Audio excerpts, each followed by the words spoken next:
An 82-year-old man has been charged with the murder of 2 women in Farnham.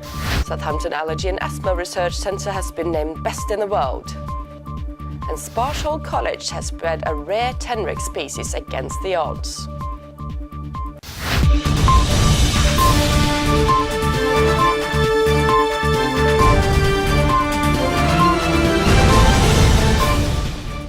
Hello and welcome to Winchester News Online. I'm Hilde Cruikshank. 82-year-old John Lowe has been charged with murder of 2 women in Farnham. The bodies of the women, along with 4 puppies, were found at a dog breeding farm this Sunday. Chief reporter Alex Delaney reports from the crime scene. In this home off Crooksby Road near Farnham, Surrey residents Christine and Lucy Lee were found dead, along with the bodies of 4 puppies. Police arrested an 82-year-old dog breeder who has now been identified as John Lowe of Tilford in Farnham. Police were called around 10 a.m. on Sunday morning following reports that gunshots had been heard at the property. The bodies of a 66-year-old woman and a 40-year-old woman were found, along with the corpses of 4 puppies. Police say all of the dead appear to have suffered gunshot wounds and a firearm was later found at the scene. The officer leading the investigation said, "It is extremely sad that 2 people have lost their lives and police liaison officers are working hard to support their relatives and friends at this very difficult time." Mr. Lowe has now been charged with 2 counts of murder and possession of a firearm with intent to endanger life. He is due to appear at Guildford Crown Court later. Alex Delaney, Winchester News Online, Farnham. The Attorney General may review a 4-year sentence given to Lewis Gill for killing a man with a single punch. Due to the CCTV footage's disturbing nature, viewer discretion is advised. Andrew Young, seen here wearing a blue anorak, got into an argument with a cyclist outside a Tesco Express store in a busy shopping area in Bournemouth last year. Young, who suffered from Asperger's syndrome, was then approached by Lewis Gill of Sutton, South London.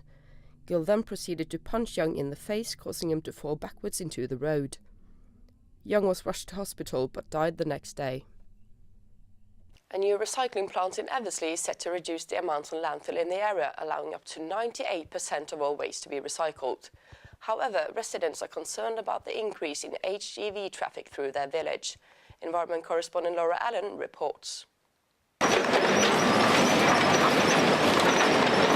A demolition contractor has invested £2 million in the construction of a waste transfer facility in Eversley. It's the biggest investment the company has made in its 20 years of trading.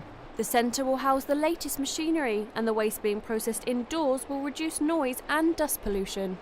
We're here to try and help the environment and not damage the environment, so by building and housing this facility inside a new 2,500 metre shed is a way of protecting the surrounding countryside. It makes it very tricky that we have to do this style of waste in such a nice area, but being housed inside now, it's the best possible outcome for everybody. However, locals are not too happy with the new plant and are concerned with the number of heavy goods vehicles going through the village.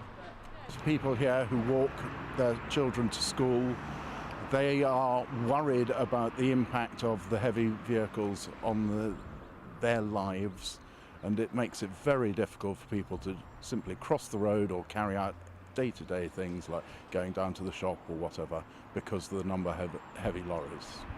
And it's actually a quality of life issue.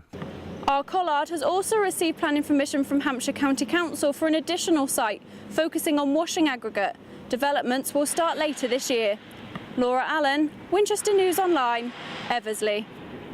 Police dogs in Hampshire are to be awarded the same honours as police officers when joining or retiring from the force, and action officers say highlights the importance of police dogs. Crime reporter Tom Wright has this. Police officer with a dog, this is your last warning. Come out and show yourself now or I will send the dog.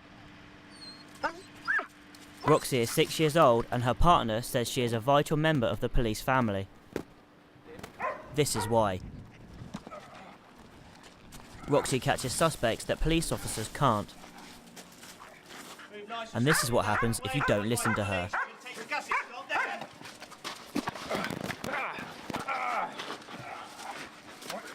Dogs like Roxy and her colleague Kane will be given the same honours as their 2-legged partners and receive a certificate of service when they retire. The police says the recognition is deserved. The changes highlight the importance that's placed on police dogs and their support within the extended police family. As such, we're delighted they now receive the recognition they deserve. The police says this is just a small step to demonstrate dogs are part of their family. Tom Wright, Winchester News Online. Researchers at Southampton General Hospital have been groundbreaking in their allergy research. Our health correspondent Zina Al-Abeidi investigates. Felicity has 22 allergies. She is most severely affected by light and iodine and cannot use most cosmetic products. Despite this, she's only a car ride away from Southampton's Allergy and Asthma Research Centre, now named the only excellent centre in the world. From my point of view, that could be brilliant, because obviously if I have a major reaction like I did the first time, they could help me, which would be marvellous. The last time I had a seriously bad attack, I blew up so much that I lost my neck. And if I don't wear it, I look like a red football. If I avoid and take care and use, there's not a problem. It's a challenge, you just get on with it. Southampton is now internationally recognised for their groundbreaking discoveries in their asthma and allergy research department. This is a proud moment for Southampton. I'm really grateful for what Southampton has done for me, and I'm sure my colleagues who have contributed to this day where we are awarded the only Centre of Excellence, and this is really contribution from all my colleagues, and I'm really grateful to them and to our patients. Not only Hampshire will see the benefits of Southampton's new status, but so will the rest of the world. Zina Al-Abeidi, Winchester News Online.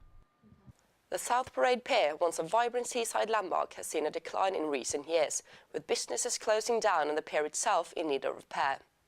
Owners have less than a week to make changes before the local council steps in. Business and Finance reporter John Wilson has this.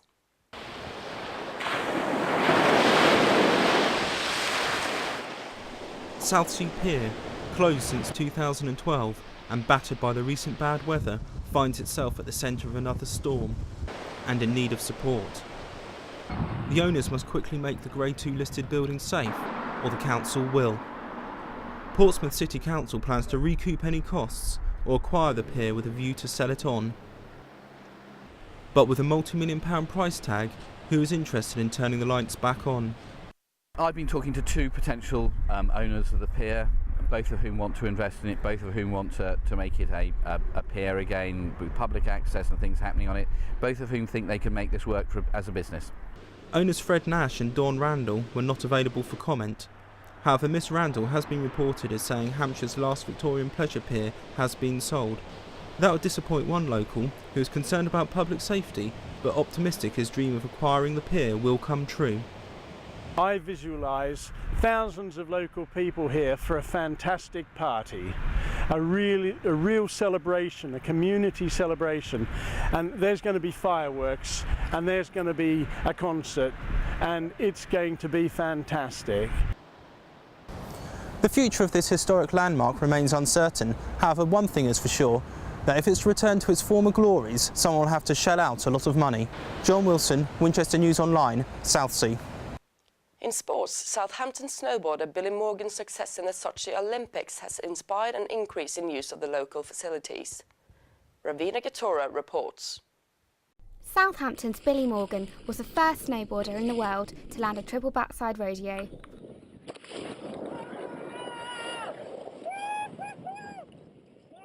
And it started here 10 years ago at the Alpine Snow Sports Centre, Southampton.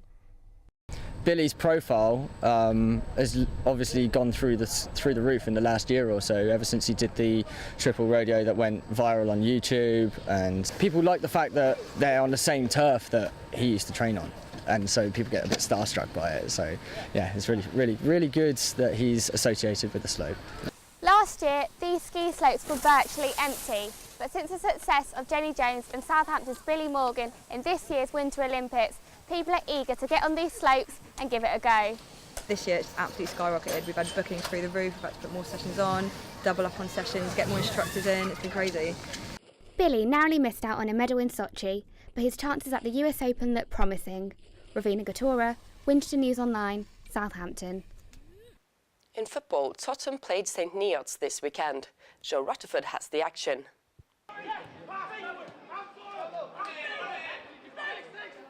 The last time these two sides faced each other, St Neots came away with a 6-0 win, and it looked to start in the same way when Jake Woolley gave the away side an early lead, cutting in from the right-hand side and releasing a ferocious shot.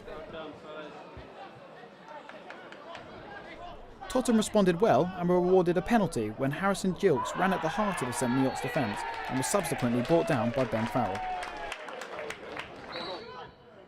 The Bournemouth loanee then stepped up to take it, driving the spot kick into the top left corner.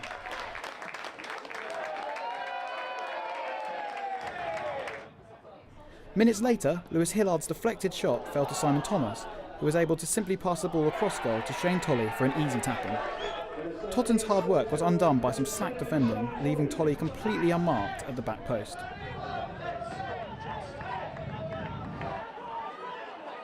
But Tottenham fought well and found their equaliser shortly before half-time. Zach Mooland reacted the quickest and was left with a tap-in to score his 6th goal of the season. The second half did not live up to the expectations left from the first. Tottenham's left-back Drew Bridge came closest to scoring without really troubling keeper Nathan Abbey. Lewis Hillard's late effort summed up a frustrating day for St Neots as the game finished 2-2. Joe Rutherford, Winchester News Online. The Eastleigh Spitfires took on the Chelmsford City this week. Reporter Drew Richardson was there.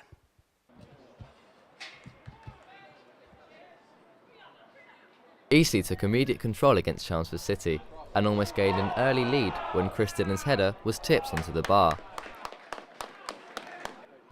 Chelmsford slowly made their way into the game, and Christian Smith's free kick was the closest the away side came to troubling Ross Flitney. But Eastleigh continued to press, with Salisbury loanee Ben Wright coming closest to opening the scoring. The Spitfires eventually took a deserved lead on the stroke of half-time, when Rhys Connolly met Stuart Fleetwood's corner to score his 2nd goal of the season. Stuart Fleetwood's clever free kick routine almost doubled Eastleigh's lead, needing a piece of goalkeeping heroics to keep the score at 1-0. Ben Streven's late header once again found the frame of the goal for Eastleigh as the game finished 1-0, with the Spitfires now only 2 points off top of the table. Drew Richardson, Winchester News Online. Finally, Sparshall College has a rare breeding success. As the first in the UK, the Animal Management Centre at Sparshall has been successful in breeding a rare species of tenrec, originally found in Madagascar. I paid a visit to the college. So this is a Highland Street tenrec. They're originally from Madagascar. They came to our collection nearly a year ago now. So we're here at Sparshall College, where they've successfully bred a rare species of tenrec. Starting off with 6 animals, the college has worked on the husbandry, temperature and nutrition to be able to breed them. 3 young were born towards the end of last year, bumping the collection up to a total of 9 animals. I wasn't even expecting to breed. I just thought if we can keep them alive, that would be a success. We're the only collection in this country that keeps the Highland Street tenrec, so that is quite an unusual animal and one you won't see anywhere else.